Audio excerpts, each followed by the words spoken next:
The Secret Diary of Cameron Baum. Monday. A large map is unfolded and laid flat across the kitchen table. It depicts the west coast of California and the entire Pacific Ocean, complete with islands and archipelagos. Are we planning a vacation? I wish. No, John wishes to ascertain the precise location where the stricken hunter-killer crashed. Where were you when you bailed? I tell him the coordinates and observe as he plots them on the map. How high up? 2 miles. Quite a fall. It had its moments. Okay, presuming it didn't alter trajectory too much, then it most likely hit the water. Here, 200 miles east of Hawaii. That's deep ocean. Good. Last thing we want is that thing washing ashore at Waikiki Beach. Sarah Connor enters the room. She's just returned from her morning run and her hair is still damp from the shower. She should stick her head in the oven like me. Dries perfectly. Of course, you have to be careful not to burn your ears off. I think that dog might have worms. I just caught him shaking his butt in the air. John smiles. Snowy doesn't have worms, he's twerking. Twerking. It's a new dance craze Mia taught him. She's teaching him Gangnam Style next. Do I need to know what that is? Probably not. You're too old, I add. This earns me a scowl. What are you doing with the map? John explains and brings her up to speed with his conclusions. She stares thoughtfully at the map. Could it survive the impact? In part, I reply. The AI is well shielded. There is no chance it will ever fly again, though. And the chip. It depends whether the containment cell is breached by the water pressure at that depth. If so, the chip will slowly corrode in the salt water and be rendered harmless. And if it stays intact, then the AI will remain powered down and dormant until such time as it is salvaged and reactivated. I don't think there's any chance of that happening, John insists. It's down deeper than the Titanic. Even supposing the military know its exact location, it'll take more than sending a frogman down and attaching a line to haul it up. There are submersibles that can operate at those depths. Sure, but a salvage operation would be dangerous and very expensive. I'm guessing tens of millions of dollars, and the Pentagon never really got a demonstration of what they had. Best guess, they'll write it off and start over with another contractor, one that doesn't have access to future tech. I hope you're right. This was a little too close for comfort. John clears the map away, then pushes a small piece of paper across the table in front of his mother. What's this? The address of the cemetery where your roommate Ginger is buried. Remember you said you never knew where. I did some research. Sarah Connor stares at the piece of paper without speaking. Row F plot number. I can read. Okay, her boyfriend was cremated, so your guess is as mine. What about the others? Others? The other innocent victims. The women who had the same name as me. The people in Club Noir who were gunned down. The cops in the station house. You find out where they're buried, too. Mom, I just thought. You thought what? I'd want to buy some flowers, visit Ginger's grave, and pay my respects. Maybe shed a tear or two for Auld Lang Syne. What's done is done. The best way to respect Ginger and all the others is to wipe those things from the face of the earth once and for all. I didn't mean. Sentiment has no part of our lives, John. I thought I taught you better than that. Obviously, I was wrong. Sarah Connor leaves the table and goes outside. Snowy moves to follow, then thinks better of it. Wise dog. That's the downside of twerking. It's an inviting target for a swift kick up the hindquarters. Miley Cyrus, take note. John crumples the paper in his fist and thumps the table. Geez, what a hard ass. Lunges. Hug. It's the lunges she does that gives her a hard ass. John stares at me, then sighs and shakes his head. I get the impression I have said something wrong, interpreted his reaction incorrectly. Stupid fitness channel. Stupid skinny women in leotards. Tuesday. Night, the open highway. I am alone and behind the steering wheel of a fully laden SUV traveling southeast at an average speed of 124 mph, the fastest I can coax from this rental vehicle with all the extra weight. The buildings and suburbs of Los Angeles have long since receded.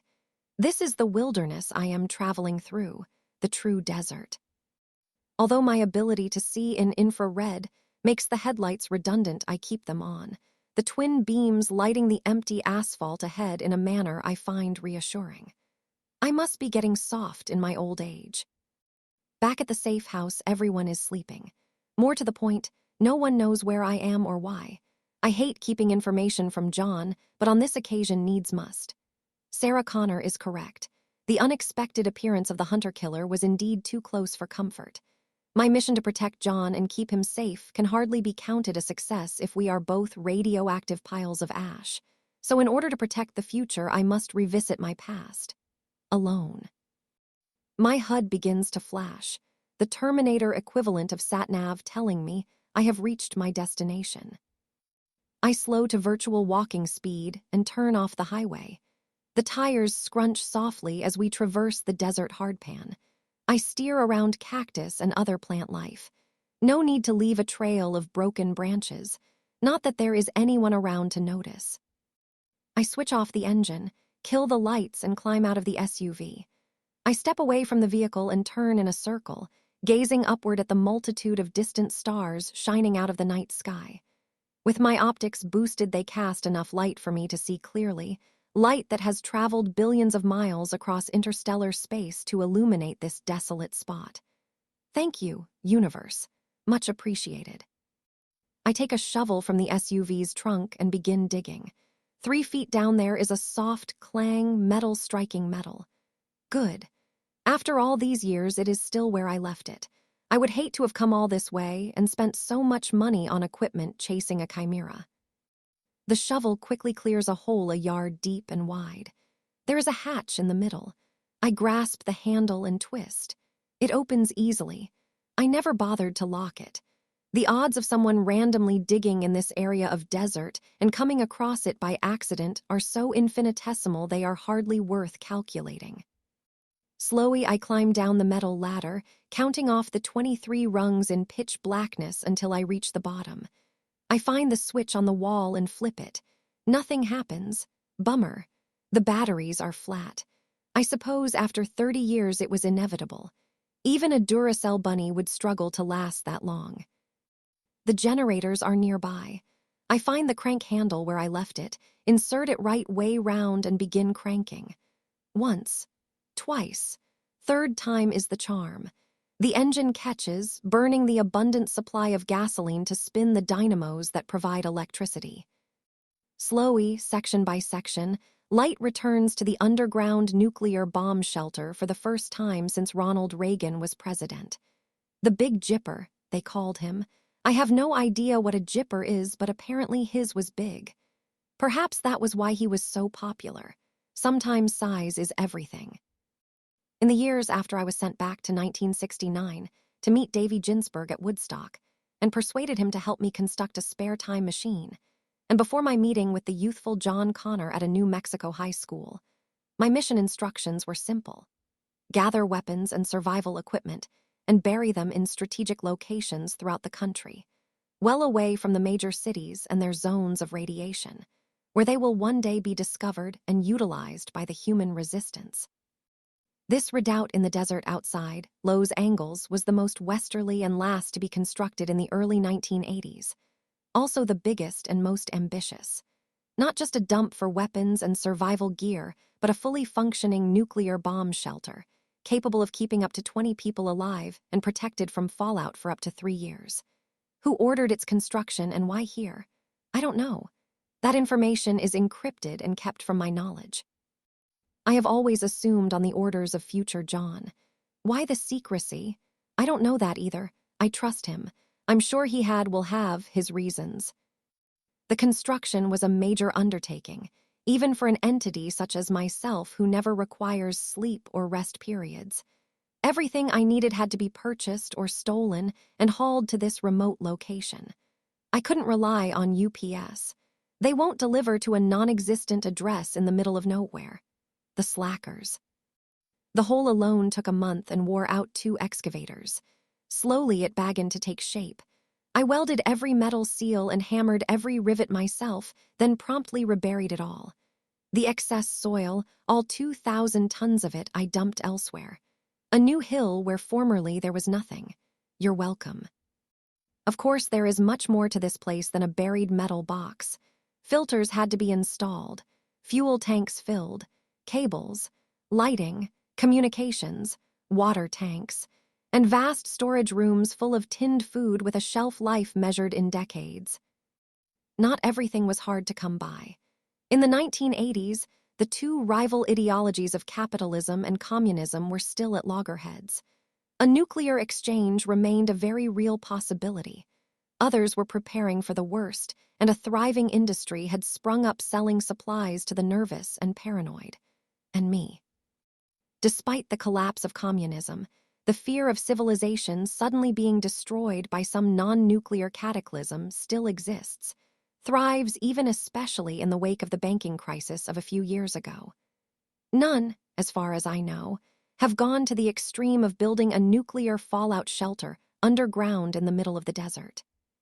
Equally, none know what I know, that a storm is coming that might very well be inevitable and will sweep away everything in its path and bathe the rest in a radioactive glow that will persist for years, to be followed by a veritable avenging army of lethal machines roaming the poisoned land and displaying no mercy to those it hunts. Truly, it never rains, but it pours. I make several return trips to the SUV, transferring supplies below ground. Technology has moved on a pace, not least in radiation survival gear. The new silvery uniforms and helmets are lighter, more flexible, and can withstand up to 60% more rads than before. Alas, I have not been able to find dog-shaped suits.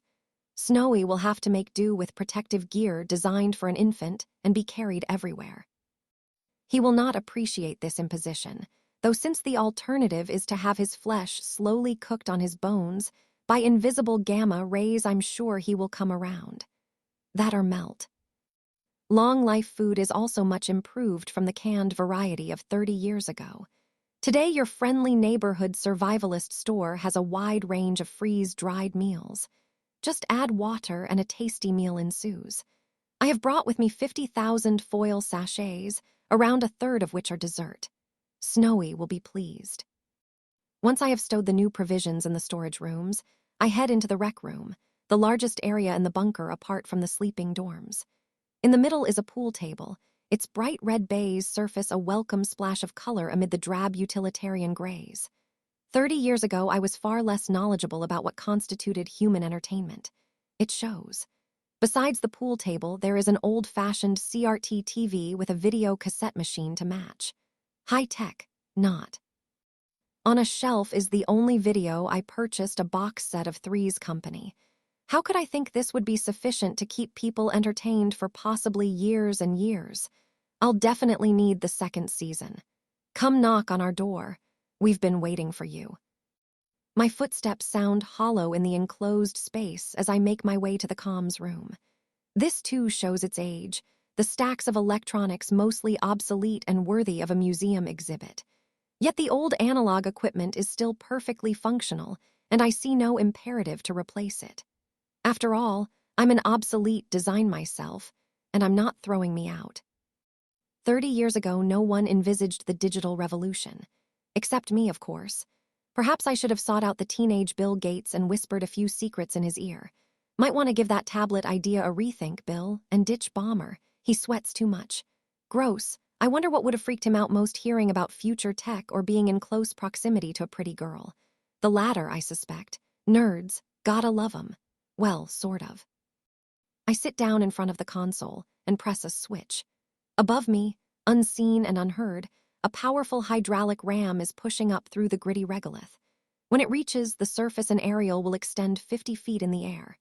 This antenna will be able to detect the faintest of radio signals from hundreds of miles away. Of course, in this day and age such sensitivity is overkill. Turn the dial where I will and the human Babel is being broadcast everywhere, 24/7. Music, voices of every language and dialect. Mankind is seldom reticent about making itself heard. Is this a dagger which I see before me, the handle toward my hand? Come, let me clutch thee. I have thee not, and yet I see thee thou not, fatal vision, sensible. To feeling as to sight, or art thou but a dagger of the mind, a false creation? Proceeding from the heat-oppressed brain, I see thee yet, in form as palpable as this which now I draw. My random turning of the tuning dial has discovered this station, broadcasting what appears to be a play of some vintage, the voices clipped and curiously archaic in speech.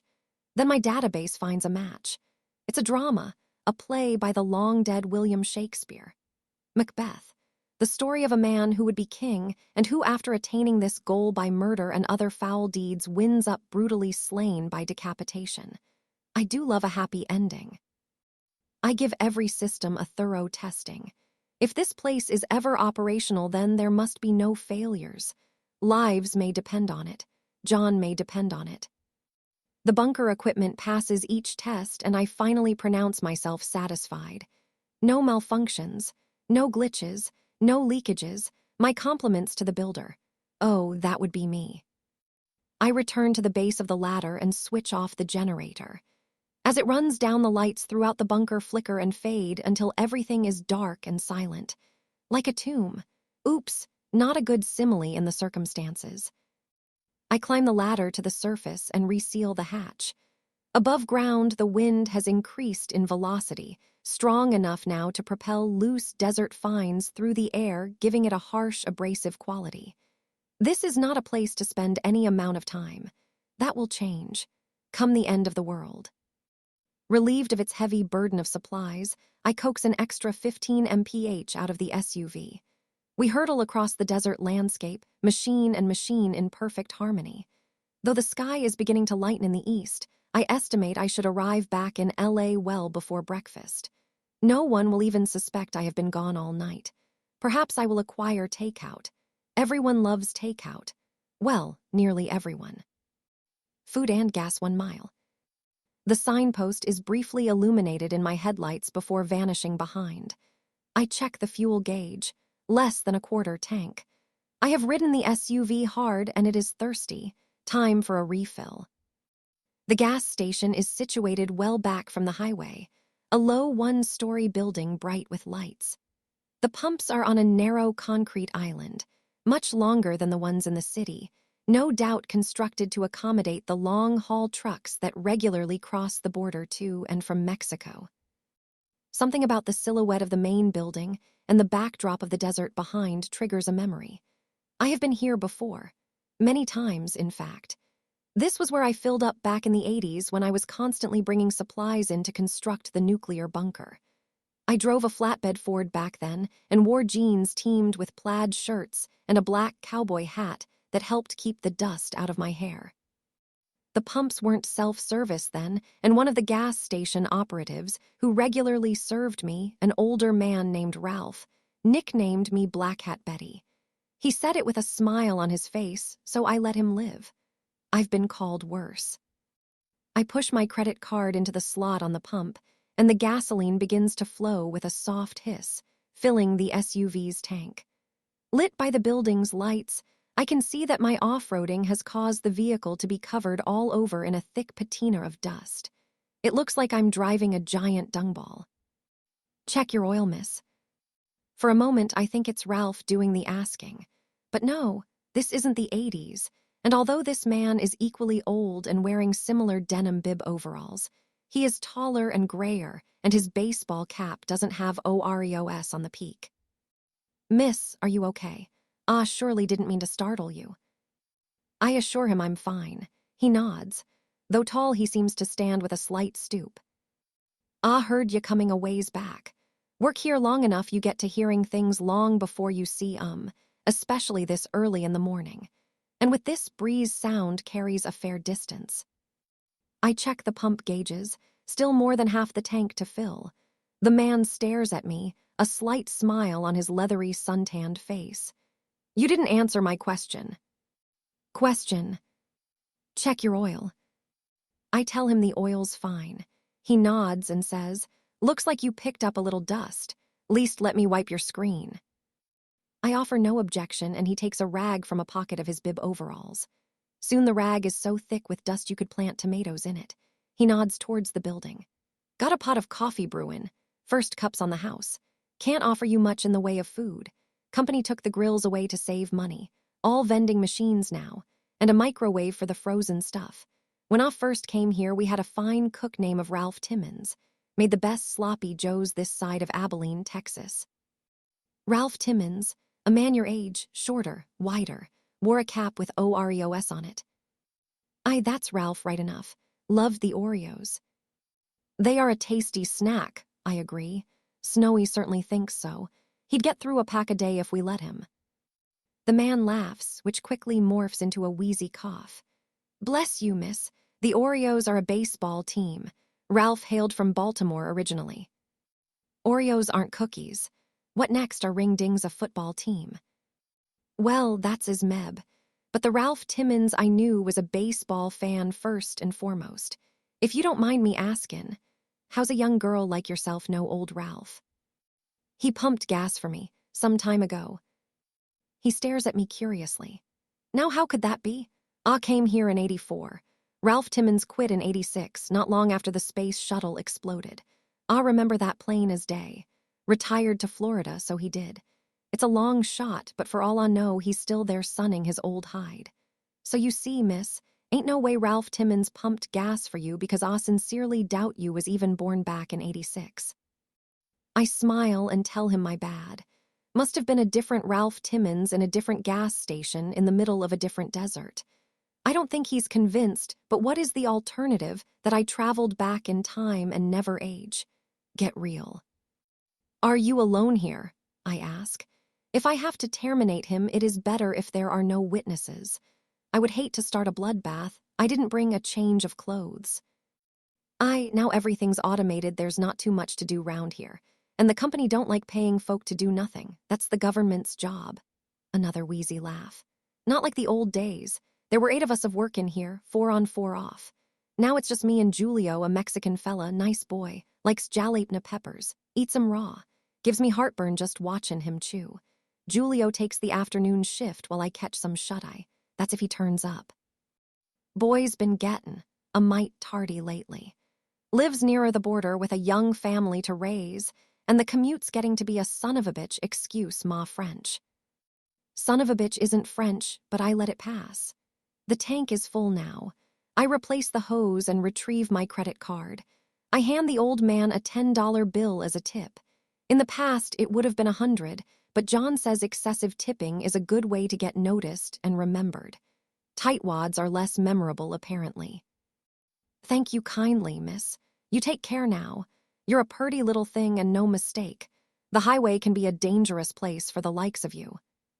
"Don't worry," I assure him. "I'm not planning on harming anybody." This provokes another wheezy laugh that becomes a rattly cough. He really should get that looked at. I climb behind the wheel and restart the engine. Before pulling away, I wind down the window, lean out and say, "If you hear from Ralph Timmons, tell him Black Hat Betty says hi." The sky is appreciably lighter in the east now. Calling at the gas station put a dent in my ETA, but I should still reach LA with plenty of time to spare. What kind of breakfast takeout should I buy? I wonder pizza, tacos, or fried chicken. The chicken, I think, for the protein. An object by the side of the highway catches my attention. A motorbike perched on its stand. No sign of the rider. Possibly he is behind one of the tall cacti taking a leak. Urination is a private affair, unless you're Snowy, who goes anywhere and everywhere. 3 miles further on, I spot a man walking by the side of the highway. He's wearing a dark biker's jacket. The owner of the motorbike? It seems a long way to go for some privacy. No one's that shy, surely. He hears my approach and steps into the middle of the road, waving his arms above his head. I have 2 choices. 1, stop and offer assistance. 2, run him down. In the past, option 2 would prevail. Time spent with John means option 1 now holds sway. Pity. I used to enjoy option 2. Good times. I slow to a halt. The SUV's sluggish stopping distance has carried me several hundred yards past the biker. I watch in the rear-view mirror as he jogs towards me. Tall man, average build, long dark hair, black leather jacket over gray tee, dark jeans, sturdy boots. He pulls open the passenger door and gets in. Am I glad to see you? Bike through a piston miles back. You're the first person I've seen. Thought I was gonna have to walk all the way to Los Angeles on foot. So he wants a ride. I see no reason to deny him.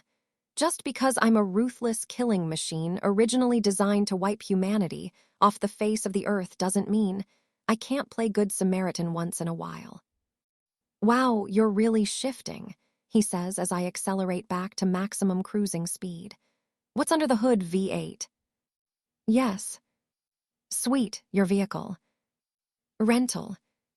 You know, I read someplace that the rental companies are lawjacking their vehicles nowadays. I reach down between the seats and show him the mangled remains of such a device. I removed it before I left LA. No one but me needs to know my business. Ha, way to go, honey. You all on your lonesome. Sweet. You know what this is. Something protrudes from the folds of his leather jacket. I glance across. My database finds a match. It's a Smith & Wesson M&P R8 handgun. Scandium frame with shrouded barrel and rail for mounting a laser guide or flashlight. The cylinder has 8 chambers instead of the conventional 6. Well, aren't you just full of surprises? You have no idea. Okay, here's what you're gonna do. Slow down and stop a ways off the highway. Take your clothes off and climb in back. We'll have ourselves a little fun before we turn round and pick up my bike. Damned if I'll just leave it there for some dumbass trucker to help himself. Sounds like a plan. I agree convivially. Do as you're told, and I won't hurt you. You're lying. Swear to God. Once we get to LA, I'll let you go. I ain't gonna shoot you long as you do what I say. Another lie. I let it go. To call him on it would only elicit another lie. Hey, you're not slowing down. I have plans of my own. I push him, hard. The door bursts open and the Slim Stream claims him.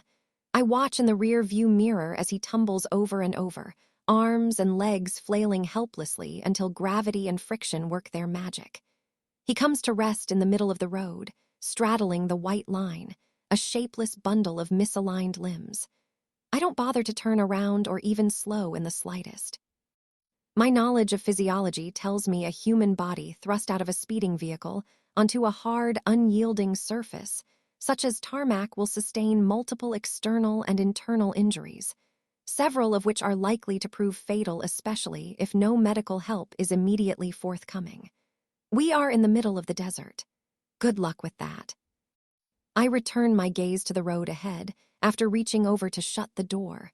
The biker left without closing it. Honestly, some people have absolutely no manners. After I have visited a couple of drive-in fast food franchises, I abandon the rental and walk the final few blocks home. At this time of the morning, there are few people up and about. Those that are give me a brief glance and look away.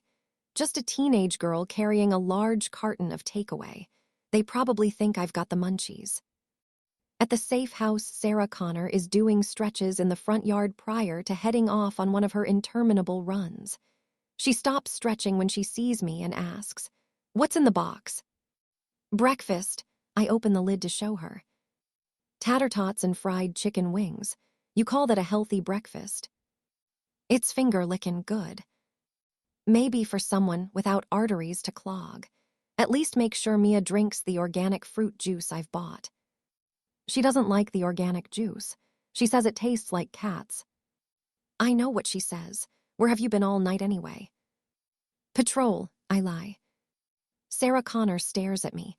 Does she doubt my word? I never lie. Oops, there I go again. Kill anyone? She asks. No. Our eyes meet and lock. Finally, she breaks the stare and adjusts the stopwatch on her wristwatch. Without another word, she is gone. I watch until she is out of sight. Thanks to my emergency surgery, she can now complete a 26-mile marathon distance in less than 90 minutes, a feat that would be a world record for either sex were it witnessed and verified. Inside the house, Snowy is the first to be attracted by the smell of fired chicken wings. No surprise there. I chop some up and place it in a dish. He devours it with his customary lack of table manners. Mia is next to show, yawning and stretching in her rumpled One Direction t-shirt. Is that breakfast? For real? Cool, lucky Sarah isn't around to see it. Yes, isn't it? I'm out of control. She'd be like, ooh, calories, bad ooh, saturated fat, bad ooh, cholesterol, bad. How can something that tastes so good be so bad? I agree it is a conundrum, although you probably require a stomach to appreciate it. Have you had any yet, Snowy? Snowy brazenly shakes his head. It seems lying is contagious. Are you sure? Mia eyes the empty dish suspiciously. Snowy hangs his head sheepishly. Unlike me, he is a terrible bluffer. Mia tosses him a tater-tot as consolation. John is the last to show. Something smells good. Me, I ask hopefully. I meant the fried chicken. Oh, stupid Colonel Sanders and his stupid special recipe. How was patrol? John inquires once Mia and Snowy are safely ensconced in the basement den watching cartoons. Largely uneventful. This is not strictly a lie. The Abbotts in number 14 have installed a large trampoline in their backyard. Good for them. It is possible that by leaping continuously, they will be able to see into our yard. Well, yeah, I guess, but I hardly think they'd be doing it to spy on us. A trampoline's not much use as a surveillance device. Nevertheless, I will monitor the situation and take appropriate action if necessary. If necessary? Cam, the Abbotts are a harmless, retired couple. They probably bought the thing for their grandkids to play on when they come visit. That could be a cunning ruse to allay our suspicions. You're being paranoid. Leave the Abbotts alone. That's an order. Can I at least burn down the trampoline? No. I never get to have any fun.